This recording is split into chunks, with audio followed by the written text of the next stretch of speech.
Emma is an accredited mindfulness teacher for adults. She gives talks and workshops on emotional intelligence and mindfulness in the classroom, at schools, and also at teachers' conferences like APAC and ELT Barcelona. She also has her own theatre company. Can I say that as well, Emma? You've got your own theatre company, and yeah, we just spoke about it earlier. Very, very interesting. So Emma here today is here today to talk to us about nurturing calm in the classroom, and I think that's about enough from me. I'm going to hand over to you. Lovely. Thank you very much, Will. And I'm just looking at that chat feed, and it's just incredible how international this group is today, which is just wonderful. So yes, I am Emma Reynolds. I'm a mindfulness teacher, and I'm trained to teach MBSR, which is mindful-based stress reduction. So for people dealing with stress and anxiety. And I'm also trained through Mindfulness in Schools project to teach primary and secondary children as well. And today I'm really going to be looking at what we can bring to the classroom in way of tools, practical tools that you can really use with your students in these very, very unusual times. So let's just have a little look at what's coming up. There we are. That's my details. So we're going to be looking at how emotions make us feel. So, I mean, we can give it words, but also we'll discover how that makes us feel in our body as well. What gets those negative emotions triggered in the first place, where the emotions sort of actually come from. Some practical ways to refocus the mind away from anxious thoughts. And finally, looking at how we can nurture a more positive outlook. So, of course, I can talk and talk about this stuff, but really, I want you to have an experience, because as much as I'm going to be talking to you as teachers, giving you tools to take into the classroom, it's really important that you as teachers yourselves take on board some of these practical tools, because you also need to look after your own energy, your own emotional state. Clearly, everybody is living through unprecedented times. We don't really know what's happening, and uncertainty can certainly make us feel very stressed. So I'm going to get you to do some exercises, and I'm certainly going to be asking you to continue sending in how you're feeling into the chat, okay? So I'm going to just explain this one first to you, because it's one that normally I would do with a group and asking them to write this down, okay? In this experience, I'm going to ask you to write it into the chat, okay? So just for a moment, just lower your gaze, okay? And I would just like you to become aware of your body, just sitting here right now. And just noticing how your body feels. And see if you can find like one word for how it feels. So it might be tense, tight, fizzy, excited, tired, heavy. And you can just write those into the chat. Okay, so we're getting relaxed, excited, heavy, energetic, happy. Okay. And now, just turning your attention to your mind. How is your mind feeling? Is it full of thoughts? Is it busy? Is it planning? Is it judging? Where is it? What's it doing? How does it feel to be in your mind right now? Lots of busy, thoughtful, planning, anxious, calm, overthinking, yeah. Okay, good. Okay, so we've kind of given ourselves a little idea of, how am I right now? Okay. So now I'm really going to invite you to just again, lower your gaze or close your eyes. So just stop with the chat for the moment. And you might want to place one hand on the belly and just take a breath in, a really deep breath in. And you may feel that breath going all the way down into your hand. And then letting that out slowly. And noticing if the mind wanders and coming back into those sensations of breathing. So breathing in through the nose, feeling the hand move and breathing out again. And one last time, breathing in and breathing out. And then maybe just sitting there still with your eyes closed, just listening to whatever you can hear right now. So maybe my voice, but maybe some other noises around you, without judging them. And now just gently opening the eyes again and seeing how you feel now in your body. So maybe one word for the body and one word for the mind. So we've got relaxed, great, calm, less tired, a lot better, great. Me too. Talking in public, it's a big stressor. So isn't that amazing? We haven't done very much, and already we've got ourselves calmer, feeling better, more peaceful, more relaxed. So this is really useful, right? Because as teachers, you need your students to feel calm, to feel more, perhaps more present, just to arrive. They're arriving, and I'm going to be addressing lots of scenarios here because, of course, nobody knows what's going to happen in the future. You may be in a physical school, you may be working online, you might be doing a mix of the two. But, whichever scenario you've got, they've either rushed in from the playground outside, they're dealing with what's just happened with their sibling, and now they've got to get online. Just bringing that really basic exercise in to start your class. How long did that take? I don't know, 2 minutes, something like that. Just to kind of go, we've arrived, we're here. We're all in the same space together. Can be really, really useful. So now I have your attention, which of course is really important as well if you're going to learn something. I'm going to move on to another exercise, which is naming emotions. So particularly with teenagers, I've worked a lot with teenagers in theatre as well, and you have to be very careful with how you work with them because they can be very fearful. They don't want to be embarrassed in front of their mates. They don't want to share too much, but they're also bubbling with emotions. Okay, so this is an exercise in just naming some emotions first of all. So you might just invite them to consider different emotions they feel. And you can get into this in lots of different ways through showing them images of people with their faces. You might even play with like emojis or something. And invite them just to sort of shout out emotions. And as you can see, I've made 2 lists. And I'm going to just invite you to do this now as well. So to send out give me some other names of emotions that maybe aren't on my lists at the moment. Okay, so I've got anger, sadness, frustration, boredom, confusion, anxiety, loneliness, fear, yep, happiness, excitement, curiosity. So feeling optimistic, depressed, stressed, yep, irritated, fearful, motivated. So I would be, writing these up in whatever way you can, however you're working. And you may notice, of course, there's a certain negative group and there's maybe a more positive group. Getting some great ones there. Embarrassed. Yeah, embarrassed. That's a good one for the teenagers. Hopeful. Okay, fantastic. So you just keep adding to this list. And then I'd invite them to just, as I'm going to invite you, to close your eyes, okay, or lower your gaze. And actually, I'm just going to point something out there about closing your eyes or lowering your gaze. So if you're in a physical space, some students feel really, they don't want to close their eyes because they feel like someone's going to, give them a poke or laugh at them or whatever. So just lowering the gaze is perfectly acceptable, but just invite them to sort of look at one specific object. So I don't know, a pen in front of them or something. So then they don't sort of get lost and start gazing around the room.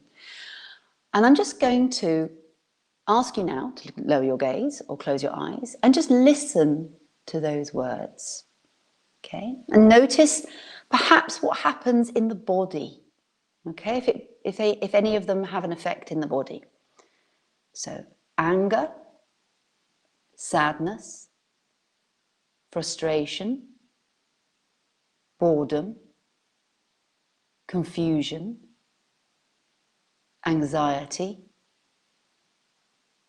loneliness, shy, insecure, ashamed, stressed.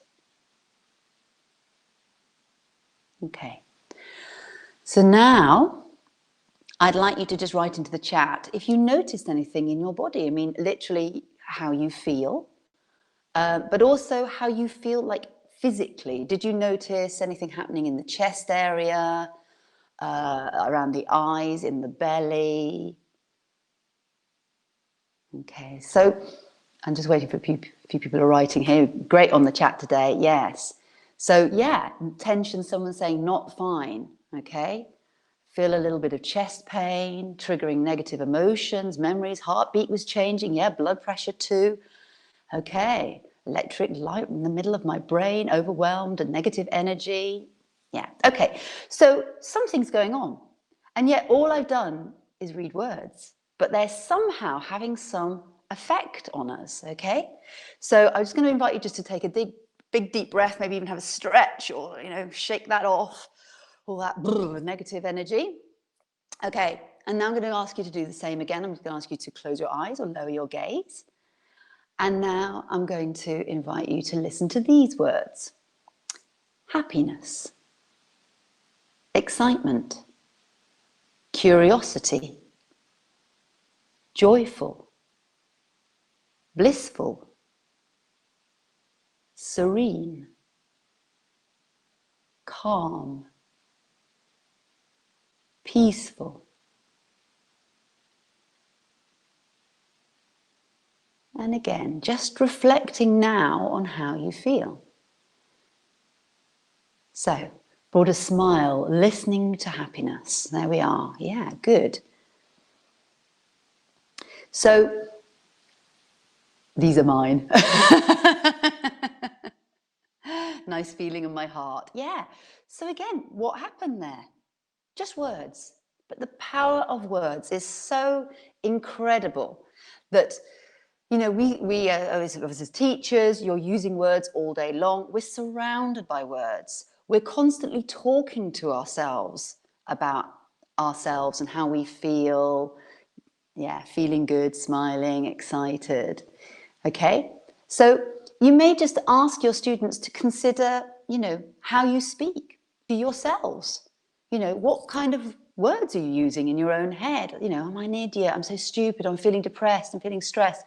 Or whether there's more positive words that are being used, how they speak to others.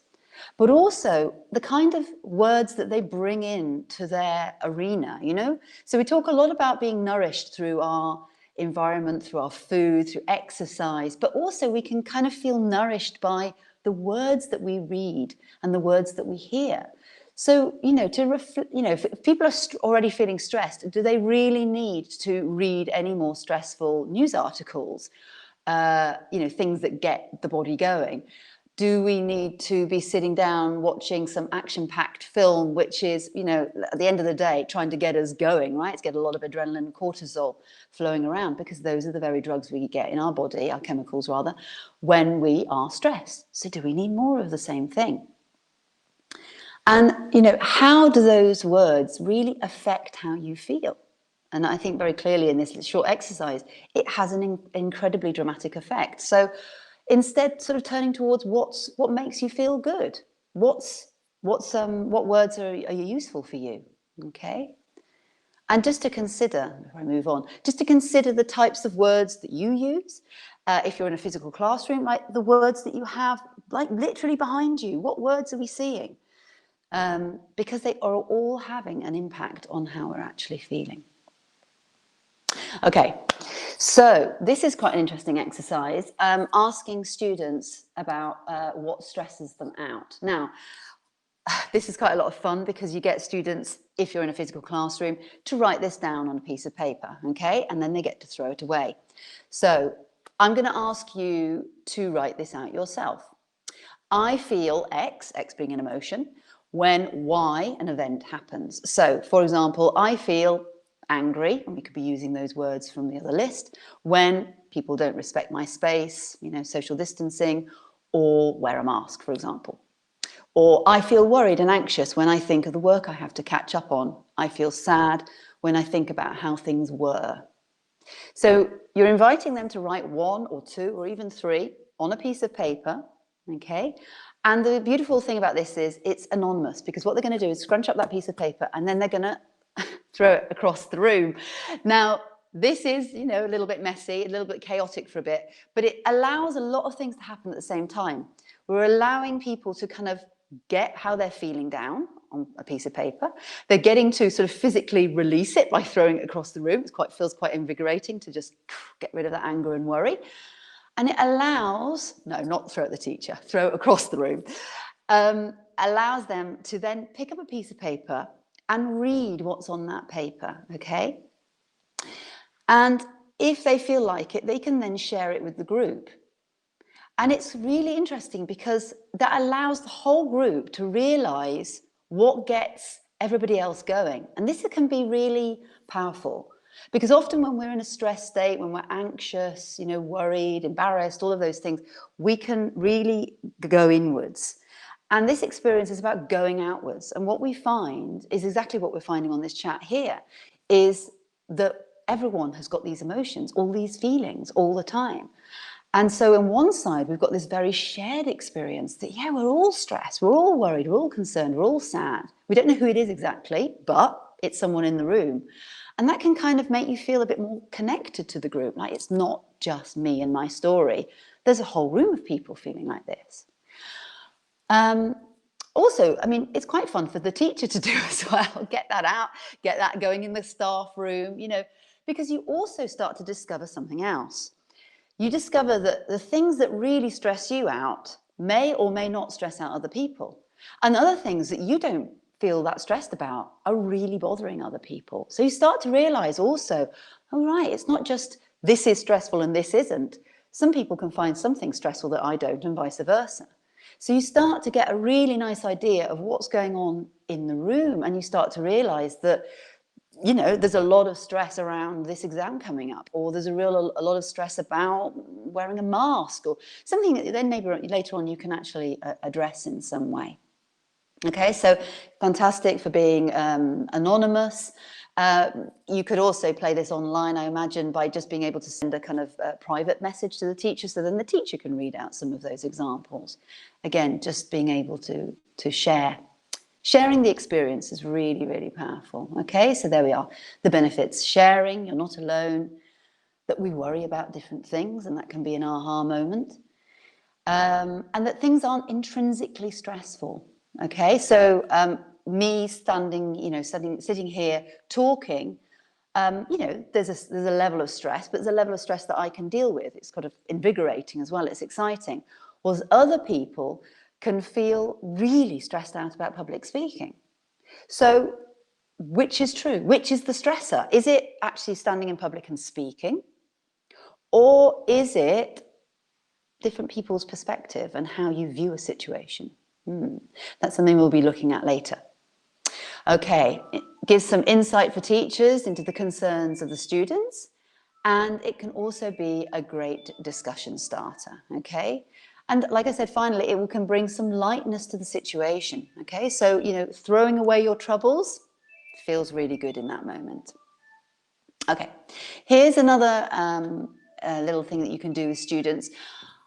Now, I'm just going to say, obviously, this is going to be something we did physically in a room, but actually you could do it individually online as well. You could maybe send them a kind of an outline like that of a body and get them to consider how they feel when they are going through different sort of patterns. Okay, so as we've explored already, how do you feel maybe in the body when you hear words like, you know, anger, or you think about a situation where you felt angry, you know, just taking them there for a little bit, you know, when you got really going, what did it feel like? And then just to sort of mark on the body where it was going on. So quite often, but not always, emotions can be felt in different places in the body. So anger, you know, there's this sort of heat, tension, maybe the heart's beating faster, chest area. Worry and anxiety quite often, but not always, can appear more like in the gut and the stomach, you know, that tight feeling. You know, we talk about butterflies in the stomach, gut feelings, you know, tension, tightness. Sadness, again, can be maybe more like a kind of heavy feeling in the chest area. And the great thing about this exercise is, you know, you can invite them to use words, but they don't necessarily have to use words. So they can also use images. You know, I've seen ones with like, you know, things flying out of people's heads where they just feel like their head's going to explode. And so they're just starting to really connect with the fact that emotions are things that actually are manifest in the body. We actually have a bodily experience. In fact, I would suggest that the only way we know that we're angry is that we have a whole bunch of angry thoughts and that we start to get some physical experience of it. So to just invite them to write this down, to draw, etc., etc.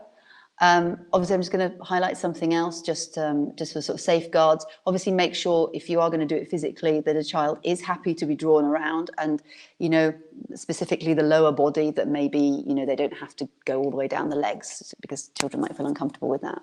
Okay, if they feel uncomfortable with any of that, don't do it. Use this body image instead, and they can just do it individually. So it can be a group experience. You can make a really large picture. They can have individual pictures, but again, it's this sharing of their experience. Okay, here's one that I did with them. So we got a whole bunch of things. As you can see, you can never second guess where people feel things. This is also really important. So everything is totally acceptable. There's no right or wrong here. So there's everything from tight shoulders to feeling tired, feeling hot, the jaw hurting, headaches. It really does manifest in the body, these emotions. Okay, and what's going on with all this? So we've got heart beating fast, we've got blood pressure going up, maybe feeling hot, feeling tight, tension. And this is our fight and flight mechanism, okay? So clearly it's really useful when you're trying to chase a zebra to have all of this adrenaline and cortisol racing around your body. But it's not very useful when you're in the middle of a classroom situation, okay? So it's really useful. So it's fascinating. I've worked with children who, and I go, do you know about your fight and flight mechanism? Like, oh, yeah. I'm like, what is it? Well, it helps you, you know, to run away from danger, or to you know, to escape, or to attack, or freeze, or all the other variants there are. And I'm like, right. And then I kind of go, well, what's stress? And there's been no sort of like connection with these two things, that the fight and flight mechanism is what the body is doing when you have stress. So yes, some people freeze. Absolutely. Some people just get totally paralyzed, don't know what to do.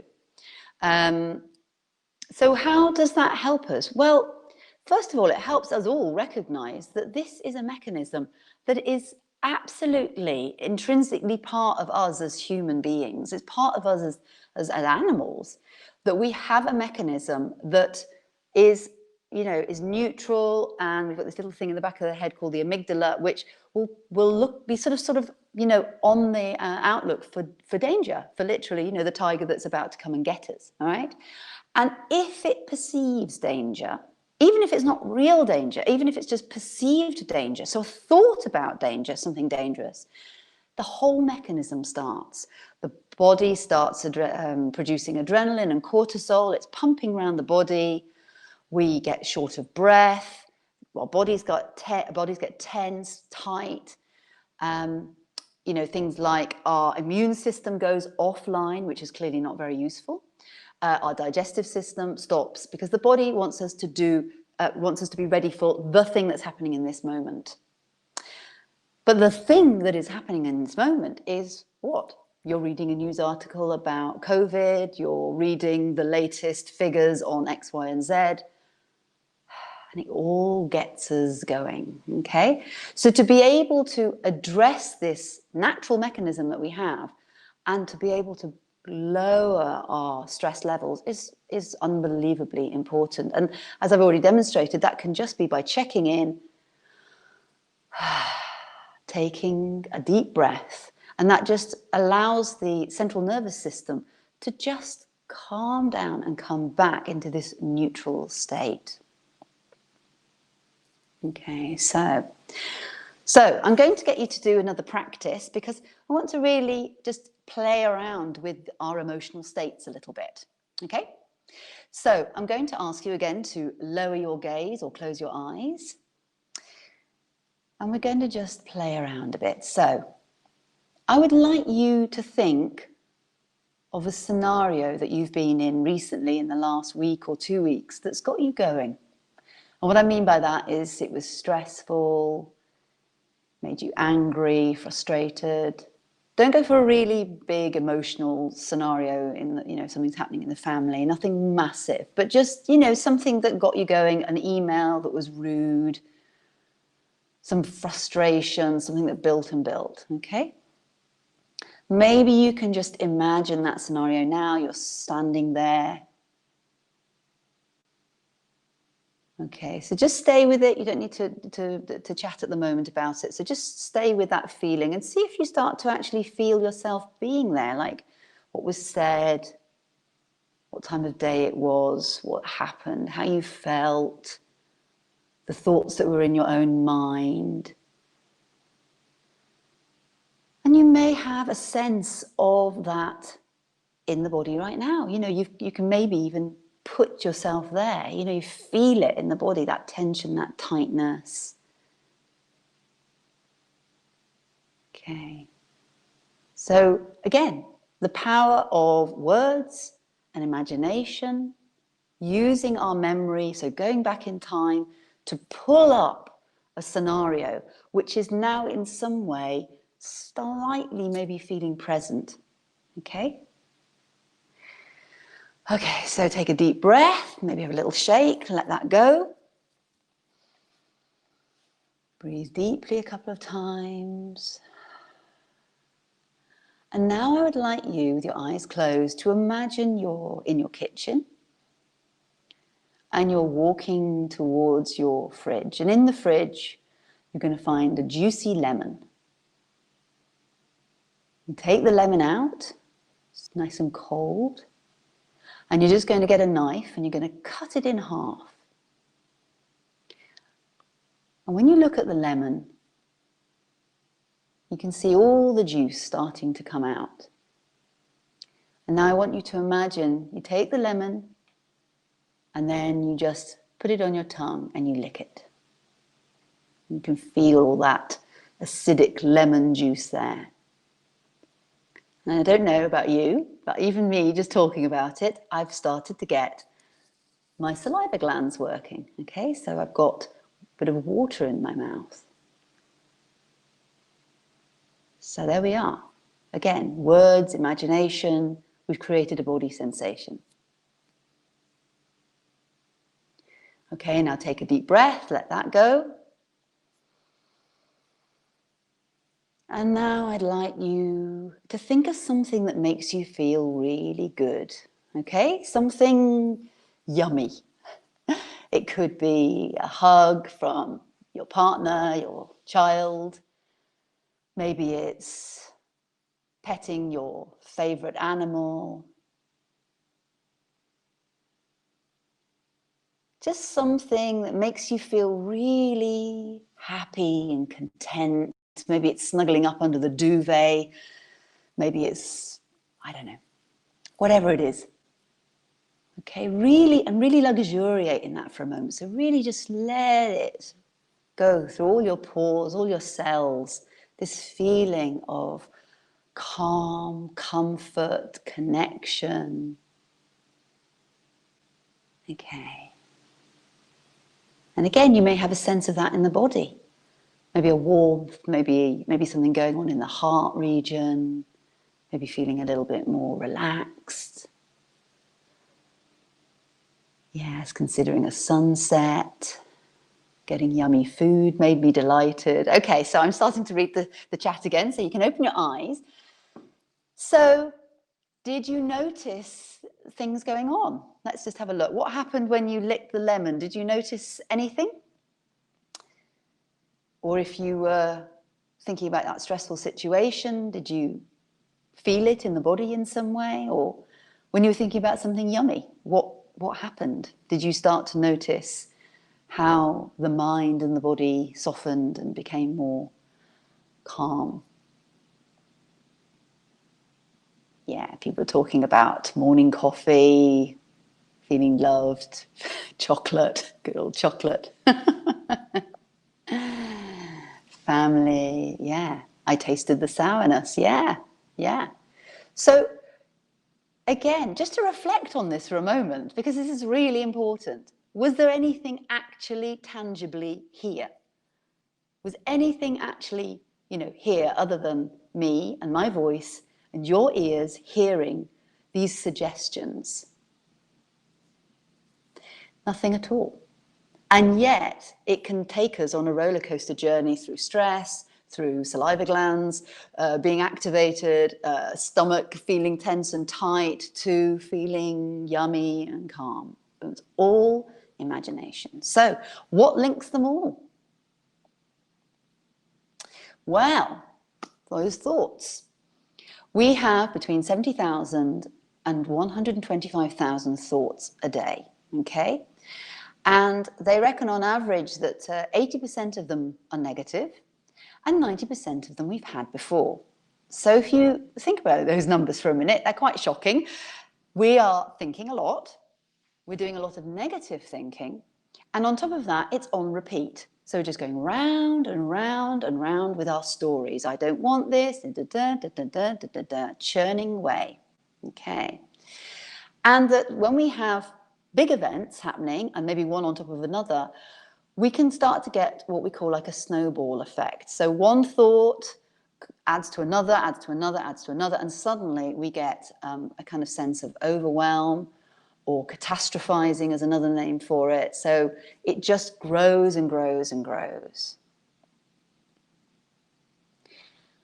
And we get mentally stuck. So where do we get stuck in our head? Well, as you may have noticed, I asked you to talk about the past in your own mind for a minute. So we get stuck in the past. A lot of if only things had been different, if only, if only, if only. And this is where depression comes from, mainly because depression is linked to wishing in the present moment things in the past had somehow been different, so that they would then mean that you had a better present. Okay? We can also get stuck in the present in a very judgmental way. So I don't want this, I want more of that. Okay? So not really being accepting of our present moment experience, but feeling unsatisfied with it in some way. Or we can get stuck in the future, which is what's happening a lot at the moment, clearly, because we feel like things are really out of control. And we get stuck in the what if scenario. What if we go into lockdown again? What if we all have to take a vaccine? What if? Okay? So here's a few things we can just do very quickly to just recognize those two scenarios, the past and the future, is that we can just notice our thoughts and come back to the present moment through the senses. So if you catch yourself wandering into the future, worrying, or flipping back into the past, going there, breathing, just that gentle noticing the breath can really, really just take you back into the present moment. So maybe just for a moment, let's just sit quietly, closing the eyes, lowering the gaze. And just notice the breath. So you don't have to do anything special with the breath, just notice it. Coming in, going out.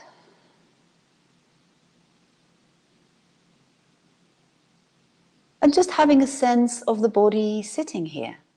So literally just feeling the bottom on the seat, the feet on the floor.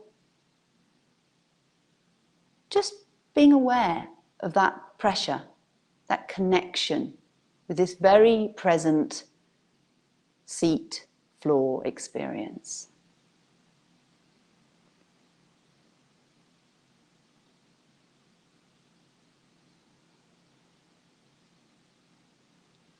And now I'm going to just invite you to turn your attention again to sounds around you. And notice if the judging mind gets in there going, I don't like this, I want more of that. And just see if you could just allow it to be sound, as though it was like music, that you're just listening.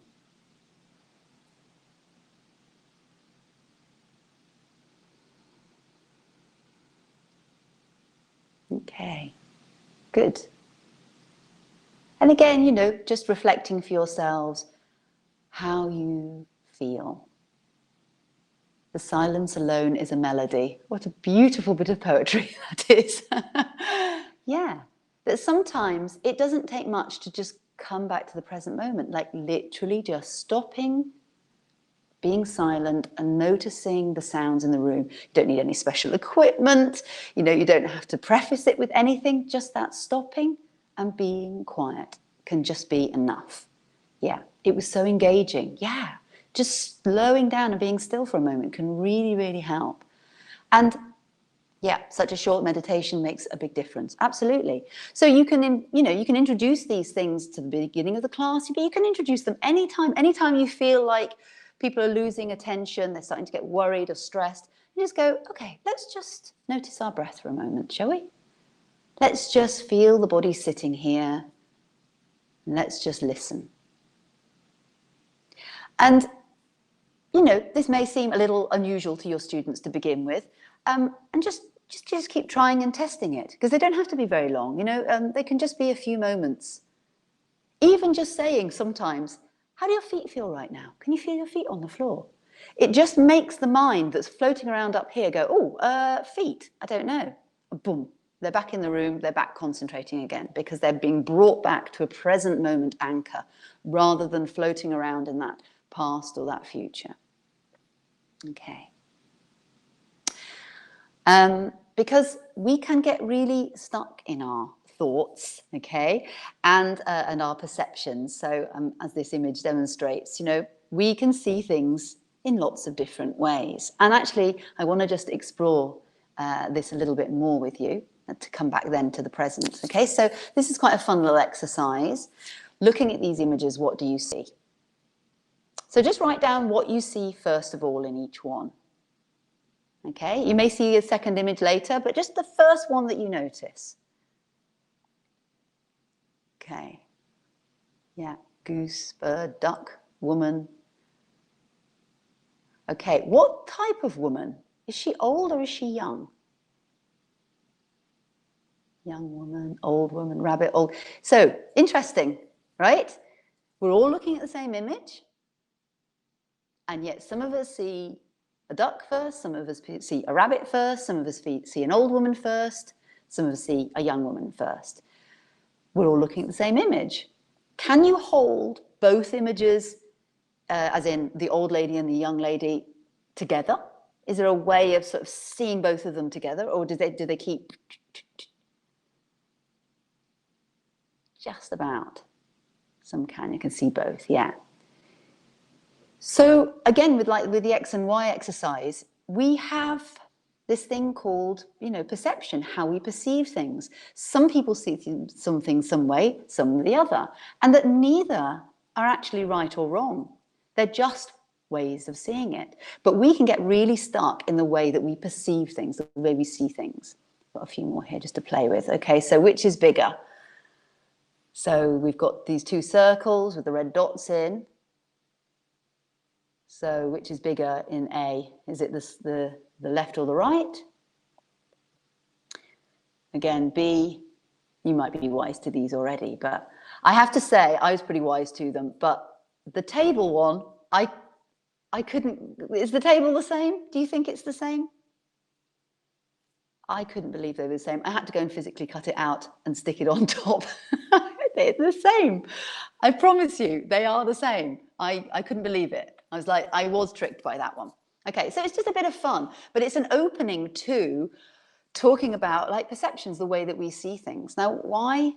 Yeah, everyone's going, no, none of them, they are the same. Different. Okay, so maybe later on, I think this PowerPoint is going to be saved as a PDF, and so you can get hold of it. You can print the page out, and then you can cut out the tabletop, because, like I say, I promise you, they are the same size. Okay, because what we're going to do is explore really these thoughts that we're having. and to see whether we can start pulling them apart again. Because, you know, we sort of go, well, I'm stressed because X, Y, and Z, because I've got to teach online. And, you know, we go, well, intrinsically, that is stressful, for example. I'm just pulling up an example. And that we can start to just pull apart our perceptions of the scenario a little bit. So, you know, asking this question, is it true? Okay, and so we have this sort of knee-jerk reaction, this automatic pilot. It's the automatic response that we have. Yes, it's true. Of course it's true. I'm feeling stressed because I've got to, you know, go to school online. Are you sure? Is there any other way of seeing this? So we're just starting to explore a little bit like, well, what else is good here? How does it show up in the body and the mind? How are we actually experiencing this stress? And what's the storyline? So we can really start to explore the narrative around this. Well, you know, you can even write it out. Well, because it's difficult, because I'm at home, I've got siblings, the internet doesn't work properly, the computer's a bit old. What would it be like to let go of this story? Like that it's only negative. Is there anything positive in there? And if you could just let go of it a little bit, this narrative, this story that's driving the emotion, what benefits might you feel? So there's no real right and wrong here. I mean, and that's the thing with mindfulness. One's perspective, one's point of view, one's reflections on how you feel are just how you feel. And it's really important as teachers to just allow that space to be open, okay? There's no right or wrong. And this is kind of a bit unusual because usually in the classroom experience, it's like getting the answer right. And it's really important to sort of preface all of these things with there is no right answer, because ultimately your experience is your experience. But what we're doing is starting to notice our experience rather than just allowing it to be the automatic pilot, the always and forever narrative, and start to just question it a little bit. Because if our thoughts, which are negative, are creating negative outcomes and stress and anxiety, wouldn't it be interesting to start taking that apart a little bit and exploring it in some way? Because ultimately, you know, we do want to feel better, don't we? And when we get stuck, we want to find ways to be able to get ourselves out of this. So if we look at the present moment, we have this terrible push and pull scenario, which all humans more or less on the planet have, which is, I don't want this, whatever it is, teaching online, working online. I want something else. I want what we used to have. I want a better scenario. I want a different person teaching me, being in my classroom, etc., etc. And we can get really tight around that because here's reality and this is how I want it. Okay? Now, when reality and how I want it are the same, we feel okay. But when reality and how we want things are different, guess what? There's a bunch of stress there. Okay? So we can start to do something with that because we can't always control the situation. If we can control it and we can change it, then obviously do that. But if we've got a situation like lockdown, like COVID, like teaching online or all the restrictions in schools that we can't actually do anything about, then what we can start to do is to start noticing our thoughts. What is the storyline around this scenario right now? Okay? Because we can notice our thinking. So in one moment, there's my finger puppets moment. It's like in one moment we're in a stress pattern, okay? And we're with our thoughts, we're going, this is not right, this is not right, this is not right. And then there's a moment we can step out and we can watch this spinning happening. Oh my God, look at me, I'm getting really stressed out. Oh, look at that's interesting. And that's the key. Because instead of getting stuck in the thoughts, you start to become the witness or the observer to the experience. Oh, look, I've got angry thoughts in my head. I'm starting to feel, what would I call that? A burning sensation in my chest. I'm feeling hot. Okay. What could I do to help myself in this moment? Maybe there's a few of those tools. Breathing, feeling my feet on the floor, calming myself down. So in that way, we start to look after ourselves in these stressful moments and also start to find a way of dealing with whatever's coming up in a much more calm and wise place a place of wisdom, rather than that knee-jerk reaction. So that scenario, you're angry, you're frustrated, someone's been rude to you, you say something rude back, or you quickly tap down an email and send it, and then repent at your leisure. It's like, just before all of that happens and we start to get reactive to a scenario, let me calm myself down, bring myself back to the present moment and see what's actually happening. Because quite often in the present moment, it's actually okay. Very rarely are these high dramas actually happening. We're just sitting here. We're just in front of our computer, our desk. But mentally, we're creating a bucket of stress for ourselves. All of this worry and concern. And, we take that to bed with us at night, 3 o'clock in the morning, we're still chewing over the problems. And yet, actually, where are you? In the present moment, all you are doing is lying in bed. That's all that's actually happening. So to be able to calm the body, to let it relax, to help it feel safe, so it's not in fight and flight mechanism, that it's back calm, is really, really useful. Okay, so we can start to question our thoughts a little bit. Thoughts are real, but are they true? Is it all completely true what I'm telling myself about this situation? Or could I see it in some other way? Okay, can I get some perspective on what I'm thinking about?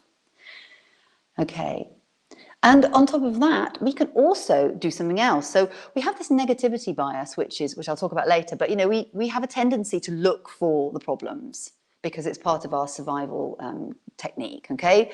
The good stuff goes from there, whilst the worrisome stuff makes us spin around. For a good reason, because we really need to worry about that thing, in theory, to make us feel safe again. But actually that can get really out of balance.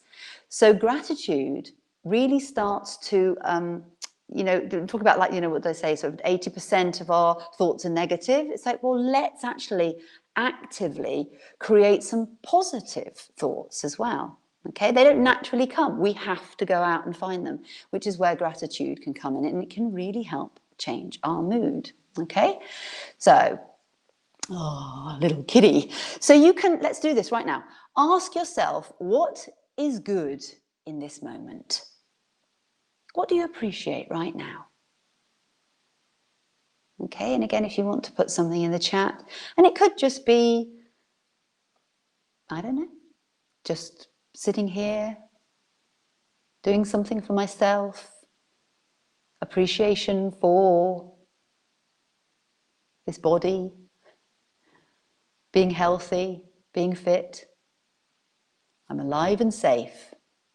Everything is perfect. Doing something for myself, yeah. So right now, the sun is shining, for example, if it is in your part of the world. It's kind of quiet in the room. It's quite pleasant. It's actually okay.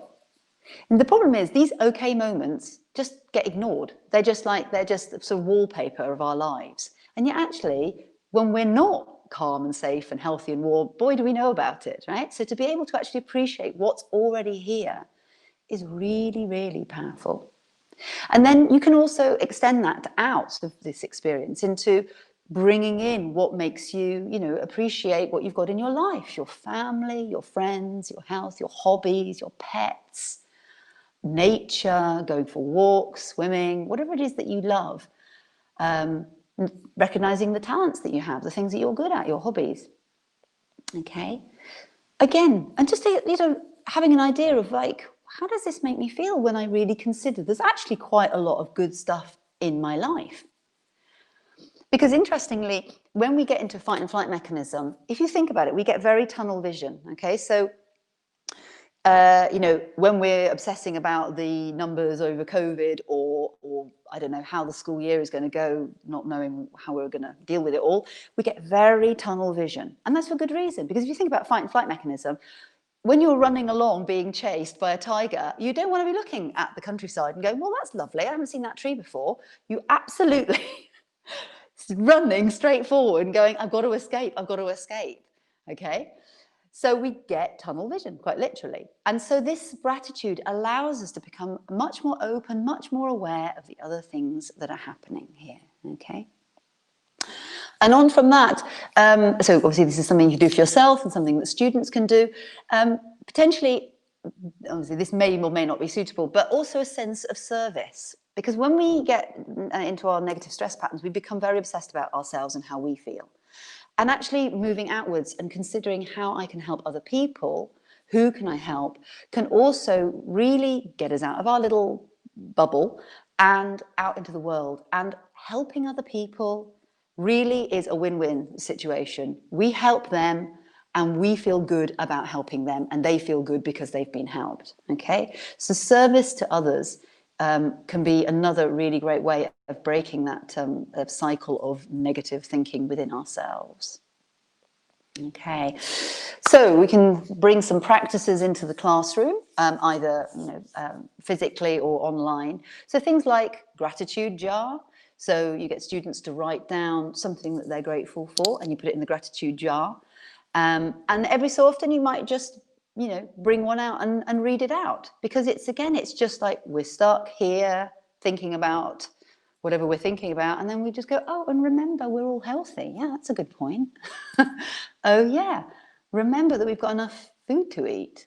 The sun is shining. Basic, simple things that we take for granted, which are actually really, really important to us. Another way of doing it is like a gratitude circle if you're in a physical situation. So you can go around the group. I mean, this is dependent. Some teenagers might not want to do this, might feel uncomfortable. But, starting to create an environment where it's kind of okay to talk about this stuff is also really healthy. A gratitude tree, this is one that a friend of mine who's a teacher suggested that they did it. So this might be more for young kids, to be honest with you, maybe young teens as well. They not only do the gratitude amongst themselves, but they actually took a leaf home and they asked their parents to get involved. So what are their parents grateful for? And she said it was really lovely because, of course, a lot of the parents put nice stuff about their kids on it, and then that went up into the classroom. So then, it was like sharing that experience and sharing it with home as well, and bringing home into the school.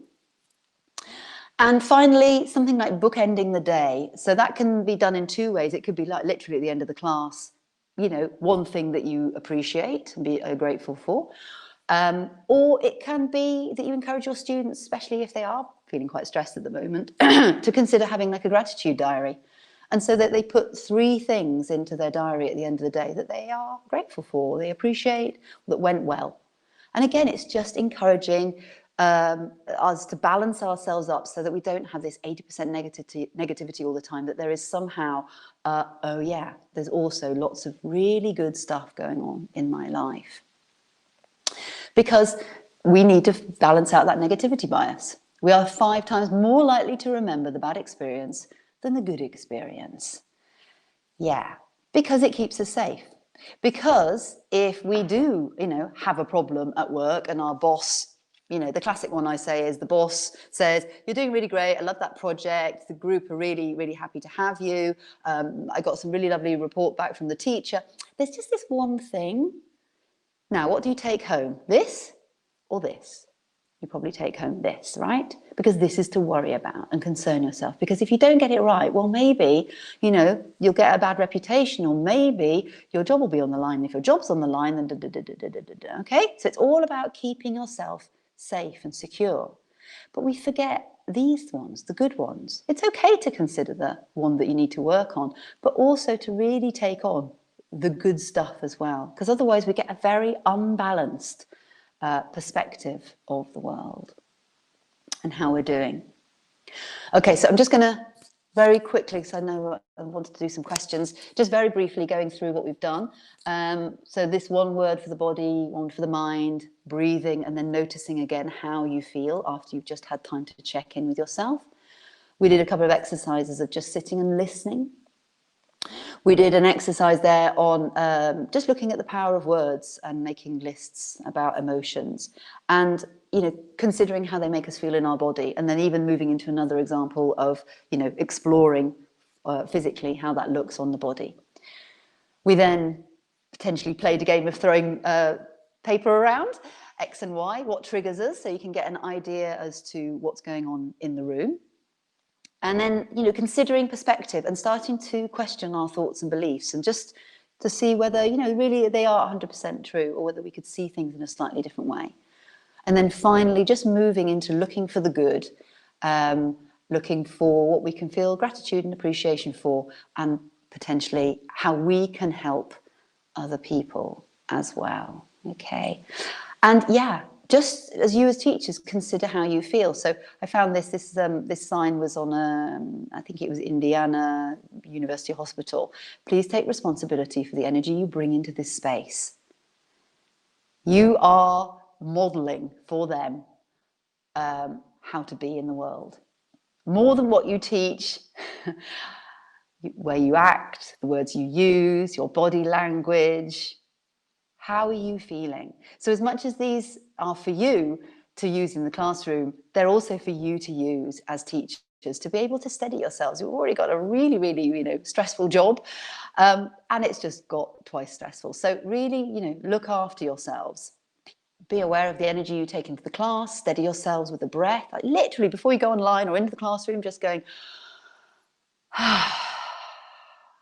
look up and smile. It can really help. Give yourself a hug. That gets the oxytocin flowing. So we talk about like adrenaline and cortisol pumping around our body. Oxytocin is created when you give yourself a hug. It can be really useful just to make yourself feel a little bit better. Because life is uncertain. Life is always changing. Nothing is staying the same ever, and we cannot know the future.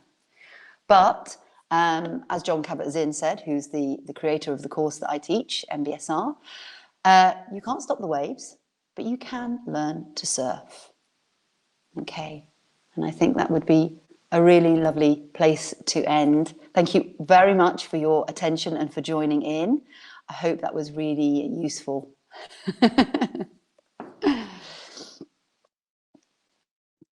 I can hear you, yes. Hello. Wonderful webinar. Thanks so much. Thank I mean, you. I feel very at peace. I watched the whole thing. I just felt very peaceful. I think everyone else did as well. Yeah, That was good. such a lovely session. Thanks for all the advice. That I think that summary at the end really helps as well. So thank you so much, Emma. You're getting lots of love on the right here. Yeah. Lots of thank yous. Yeah, well, thank you to all of you. Keep doing what you do. Just look after yourselves. You know, it's a bit like the aeroplane. You know, you put the oxygen mask on yourself first before you put it on your child. Yeah. Yeah. Okay. Have you got time for a few questions, Emma? I have, yes. If anybody has any questions. So we've had a few questions throughout. Anyone, if you have any questions, please do put them in the chat box, and we'll do our best to ask Emma. Yeah. So we've had a few already. So this is when you were talking about, I suppose you were talking about focusing your thinking and not thinking about the past or present and thinking about where you are now. Yeah. And Kakruna was asking, she says he or she, so I'm not sure, Kakruna, they said they think a lot. And you talked about how to focus the thinking, but is there a way of reducing thinking, reducing that 70,000 number? I think the problem. So, you know, through mindfulness, I teach meditation, and everyone gets very stuck around like, I can't stop thinking. You know, if you sit down for 2 minutes to try and just concentrate, you'll find that your mind wanders all over the place when it's untrained. And actually, through training, it does start to settle down. But it's okay that you're thinking. It really is. The very process of trying to get rid of thoughts, just as the very process of trying to get rid of emotions, sticky, uncomfortable emotions, guess what? Gives you more of the same. What you resist persists. So actually, instead of trying to get rid of them, you can do this thing I was talking about, witnessing. So just sort of sitting quietly and just starting to notice those thoughts. And you can do something called labeling, which is like sitting there and going, okay, I can't stop thinking about that email. What would I call that? I call that worry. Okay, hi, worry. Okay, and now I'm going to be quiet. I'm going to maybe just notice my breath. And now I'm starting to notice that I'm thinking about dinner. Okay, what's that? Planning. Okay, hi, planning. Can you see now you're not in it? You're suddenly going, oh, look, I'm watching it spinning around. And that in itself is just allowing it to have space. You're not pushing it away. You're recognizing it. But you maybe also are deciding to refocus on something else. So it could be your breathing, And I must say as well, sometimes people find breathing triggering. Okay, so it's not necessarily the best anchor. Some people like, actually, I don't want to think about breathing because it makes me more stressed, which is why there's another option of anchoring into your feet and just feeling what's going on in your feet for a moment. Because as much as we think that we can do two things at the same time, the famous multitasking, we really can't. And so we can use that. Like, hey, mind, you're over there chatting away about this, that, and the other. How are my feet right now? Or when you take a glass of water, rather than still be thinking, go, actually, I'm going to taste the water. I'm actually going to feel the sensation of that water going into my body. Now you're not thinking anymore. You've refocused into something else. So thinking a lot per se, although it can be stressful, it's only stressful because we resist it. It's just thoughts. They're just happening. And if we can step out of them and witness them as just thoughts that are happening, rather than what's wrong with me, I can't stop thinking, again, it's a totally different perspective on it, isn't it? Mm-hmm. It's kind of okay. Oh, it's just another thought. Oh, it's just worry. Rather than, oh God, I'm worried again. It's just like, oh, worry is here. Oh, planning is here. Oh. And not only do they come, but they go. Okay. Does that take a little bit of practice, Emma, to be able to do that, to be able to witness? I was trying it as you were talking. I was trying to do that. I was trying to recognize a negative emotion and trying to watch it. And it was quite difficult. It's quite an abstract thing to do with your mind, isn't it? It is. I think the thinking is easier to grab hold of because the thinking is always happening. There's always something going on in the contents of one's brain. And this is why mindfulness is connected with meditation, because meditation is it's like the laboratory. It's where you sit down and you go, right then, let me just see if I can accept what's happening. That's the key, not the resistance to it. Can I just accept I've got a busy mind? But at the same time, I can also refocus on my breath or my body, and then it doesn't matter. Because the problem is, when it matters and we can't get rid of it, then we get all stressed about it, right? Here's what I want, here's what I've got. They're not the same, okay? Here's what I've got, and it's okay. I've got this, no problem. I know it sounds simple, and I know it's not easy, which is why, people who do like an MBSR course, a stress reduction course, they do it over 8 weeks because you've got to get practice. You've got to do it every day. It's just like anything. The brilliant thing is, I didn't really go into this with the neuroscience, but basically, just as one day you can't play the piano and then, you practice for 2 months solidly every day, 20 minutes, guess what? You suddenly get quite good at the piano, right? Mm-hmm. Because you've literally fired those neurons and they start to connect. They wire together. They become the new normal. The body recognizes, the mind literally physically changes its structures inside to help you facilitate learning to play the piano. And exactly the same thing with being more calm and more peaceful, is that you can train literally the mind to become more calm and more peaceful. Yeah. Great. And I know that from personal experience, Yeah, for sure. Okay, so a couple more questions if you've got a bit of time. Yeah. Okay, Zainab asked, how do you deal with stubborn students? Well, I think again, in this context, not just in this context, I think it's absolutely important that you allow them to opt out, okay? And that they opt out, but the caveat with that is that they just don't then mess it up for everyone else, okay? So it's like, if you don't want to close your eyes, if you don't want to do that, that's fine, but just sit quietly for a minute. And funnily enough, them just sitting quietly is already enough, because they're now already doing it. Yeah. Okay, so sometimes you can sort of say, look, can you imagine that you're in a bubble? Okay, so you respect other people's bubble. If you're in a physical space, respect that you're in a bubble. You don't try and poke somebody or whisper to them or anything. Just allow them to have their experience, just as you're having your experience. Mm-hmm. Keep the exercises short. I would be a little persistent, okay? Don't give up straight away, because it is unusual. But what starts to happen is that they start to go, do you know what, actually, before we start, can we just stop and do some breathing? Because they feel it, right? They feel it like we do. We don't like to feel all stressed out and anxious. We like to feel calm and present. So they start to realize that there are some benefits here. And, get to scenarios where teachers have said, I'd start the class and they'd be like, hang on a minute, don't go yet. We need to actually do the exercise first. Mm-hmm. So that's lovely, because it flips over. But yeah, when they're very first resistant to it all, it's fine, because actually they are benefiting even just being in the room with it in some way. Okay. Mm-hmm. So just allowing. It's part of Okay. your own acceptance of the reality, right? Otherwise you'll end up getting stressed as well. Yeah, for sure. Cheers, Emma. Okay, so I think you've spoken about a few techniques, but it's quite a specific situation from Kakruna here. They've had an issue when they take tests, when they do exams, and I suppose sort of high stress scenarios, potentially high stress scenarios. They're generally worried and afraid. Is there anything specifically they can do in that particular moment if they're in an exam, so Yeah, time well, constrained I situation? mean, yeah, absolutely. I mean, the breathing is really key because it does something to the nervous system, you know, as we've experienced. You know, we can be thinking about something stressful and then we can start to deep breathe, and that just calms everything down. And when we do that, there's an image of like flipping our lids. So we have the amygdala kind of sets the whole thing going, and we literally, this prefrontal cortex, the thinking part of the brain, you know, suddenly gets flipped out of the way. And so we're in stress mode. And when we're in stress mode, we can't calm ourselves down and bring the things that we've learned to the fore. So becoming present, notice. I mean, the first exercise we did, noticing, oh, there's stress here. Oh, there's anxiety.